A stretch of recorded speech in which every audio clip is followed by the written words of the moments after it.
দেখবো কতগুলো মনস্টার আছে। আমার ভয় ভয় একটু একটু লাগছে, কিন্তু অনেক মজা হবে। আমি জানি এতগুলো মনস্টার দিয়ে আমরা পারবো না।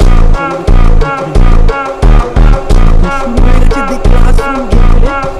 এখানে আমাকে এসকেপ করতে হবে, এটা এই গেমের মধ্যে করতে হয়। কিন্তু সবথেকে বড় বিষয় হচ্ছে এই গেমটার মধ্যে এতগুলো মনস্টার থাকলে আমি কি করে এসকেপ করবো? দেখো আওয়াজ আসা শুরু হয়ে গেছে। চলো দেখো ভাই, দেখতে পাচ্ছ এটা হচ্ছে শ্যাডো গ্যাংলার। আরে দরজার উপর আসতে পারে ভাই।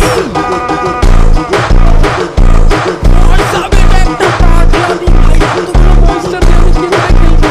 জানি না ভাই কি হবে আজকে গেমে। চল আমি আরেকবার ট্রাই করি ভাই। কেবল একটা মনস্টার দেখতে পেলাম, এরকম আরো অনেকগুলো মনস্টার আছে ভাই। আর সবগুলোর কাছে এক্সট্রা একটা করে পাওয়ার আছে।